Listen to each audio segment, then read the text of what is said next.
이 뉴노멀 시대의 보건의 문제는 누가 결정하느냐? 가장 약한 보건 체계가 약한 나라의 건강한 정도가 결국 세상의 건강한 걸 결정할 거다. 지금같이 서로 연결된 나라에서는 가장 약한 보건 체계를 가진 국가를 우리가 어떻게 서로 도울 건가 하는 이런 부분을 새롭게 인식하게 해줬다, 이렇게 볼 수 있습니다. 그간에 사람들이 나이가 많이 들고 그 다음에 이 만성 질환이 많아졌어요. 그래서 우리는 앞으로 이제 그간의 보건은 이 만성 질환, 예를 들면 암, 고혈압, 그리고 노인성 질환, 이게 이제 앞으로 중요한 우리가 할 일이다, 이렇게 생각을 했었거든요. 그런데 이번에 생각지도 못했던 역병에 우리가 부딪히게 됐잖아요. 그래서 이 보건의료 체계에 있어서 우리가 생각지 못했던 이런 부분들을 어떻게 대비할 건가. 일례로 미국 같은 나라가 그 어느 나라보다 연구를 많이 하고 의학 기술이 발전해 있음에도 불구하고 왜 우리나라에 비해서 사람들이 많이 죽었을까? 이거는 우리 보건의료 체계에 있어서 실제로 한정된 자원을 어떻게 효율적으로 잘 마지막 필요한 사람에게 전달하는가 하는 보건의료 체계 구성에 관한 이런 부분이 앞으로 새롭게 주목을 해야 되고,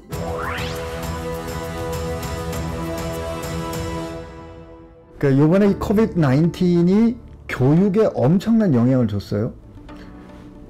인류 문명의 역사에 이런 적이 없었다고요. 그 교육과 문화에 관련된 그 UN 기구 유네스코의 그 통계를 보면 3월 30일자로 보면 전 세계에 등록된 학생의 90.3%가 학교를 못 갔다고요. 그게 16억 명이에요.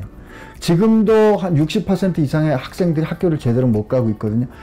인류 문명의 역사에 이런 때는 없었다. 그래서 이게 코로나 이전 이후로 나뉜다는 거죠. 가장 효과적으로 우리를 지킬 수 있는 방법은 사회적 거리를 두는 거거든요. 그러니까 사회적 거리를 둔다는 말은 교육자가 피교육자인 학습자하고 만날 수가 없게 된 거예요. 그 본질을 말하면 교육의 접근성을 차단한 거라고요. 이게 이번에 우리가 경험한 그 교육에 있어서의 어떤 이 어려움의 본질이었어요. 그런데 그 교육의 접근이 차단된 거를 우리가 뭐로 극복을 했냐면 새로운 교육 방법, 이게 소위 비대면 교육 방법으로 우리가 극복을 했거든요. 제가 강의실에서 강의할 때는 1대 100, 1대 120분 한다니까 학생들은 사실 저를 개인적으로 만난다고 생각 안 해요.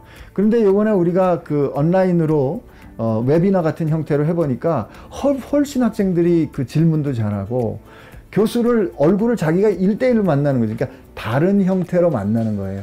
이제까지 전통적인 교육 방법은 어느 특정 시간에 특정한 장소에서 한 번밖에 못 만났어요. 그런데 지금 우리가 이 디지털 방식으로 교수의 강의를 녹음을 해놓고 우리가 플랫폼을 갖게 되면 학생은 굳이 학교 올 필요가 없는 거죠. 스타벅스에서 아니면 자기가 좋아하는 카페에서 자기 집에서 자기가 원하는 시간에 원하는 속도로 볼 수 있어요. 그러나 학생들이 모여서 서로 협력하고 그리고 서로 추론하고 문제를 푸는 학습은 해야 된다고요. 그러니까 옛날에는 교수가 정보를 전달하면 학생은 그걸 받아가지고 외우는 게 공부였는데 이제 그 정보는 다른 방법으로 얻고 같이 모여서 문제를 해결하는 능력을 배우는 이런 교육으로 바뀔 겁니다.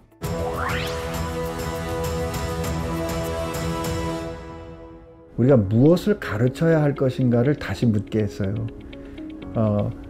기초, 과학적인 교육, 그 다음에 환자 보는 임상교육. 그런데 그거 외에 위기가 있을 때 위기를 어떻게 관리할 건가, 리더십은 어떻게 할 건가, 그 다음에 한정된 보건 자원을 어떻게 효과적으로 나눠줄 건가, 그 과정은 어떻게 해결하는가, 이런 것들을 우리가 뭐라고 부르냐면 Health Systems Science라 그러거든요. 이런 부분에 대한 교육이 강조돼야 되는구나. 그리고 보건은 굉장히 그 나라의 문제지만 동시에 국제적인 문제구나.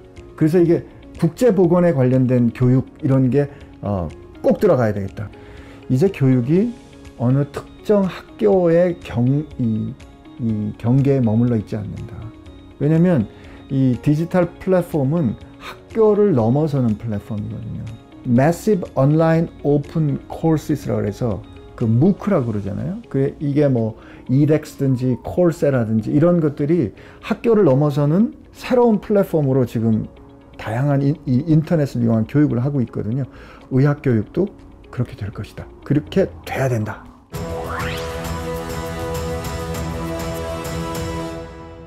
(2035년) 정도까지 여전히 수많은 사람, 정말 1000만이 훨씬 넘는 사람의 보건 인력이 부족할 거다.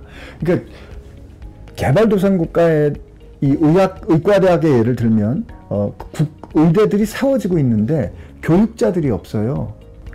교육자가 없기 때문에 가르칠 사람이 없으면 양질의 교육은 할 수 없고, 양질의 의료인이 없으면 양질의 의료는 불가능하다. 근데 과거에 그러면 이 교육자들을 키우는 게 굉장히 어려웠거든요. 그런데 이 교육자들을 어떻게 보낼 수 있는가? 우리가 ICT를 이용해서, 정보통신 기술을 이용해서 우리가 원격으로 보내줄 수 있는 거죠.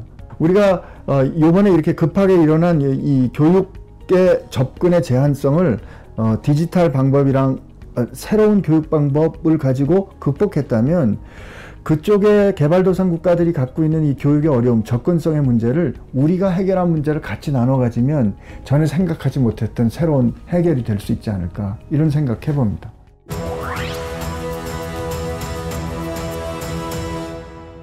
금년에 의학 정보가 2배로 바뀌는데 걸리는 시간이 73일입니다.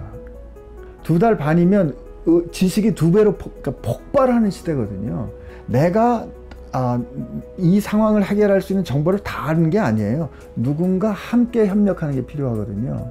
이때 협력하는 거는 의사와 의사의 협력이 아니라 의사와 간호사, 그리고 간호사와 또 다른 보건 전문가, 그리고 가족, 그리고 재정 전문가, 이런 우리가 한정된 자원을 환자와 공동체 건강을 위해서 서로 효율적으로 쓰기 위해서는 팀 바탕의 접근이 필요하거든요. 그런데 이 팀 바탕 접근을 할 때 필요한 의사소통 기술이나 아니면 그 의견을 결정하는 그런 그 소위 방법들은 저절로 생기지 않는다. 그건 훈련해야 됩니다. 그래서 그런 것들을 훈련할 수 있도록 교육 과정을 바꿔야 되거든요.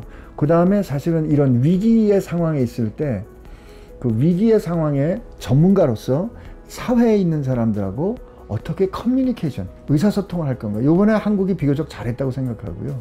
우리가 전에는 그냥 별로 중요하게 생각하지 않았던 이런 리더십이나 이런 부분에 대한 교육들, 또 그런 능력들, 그런 역량들을 갖고 있어야 된다고 생각합니다.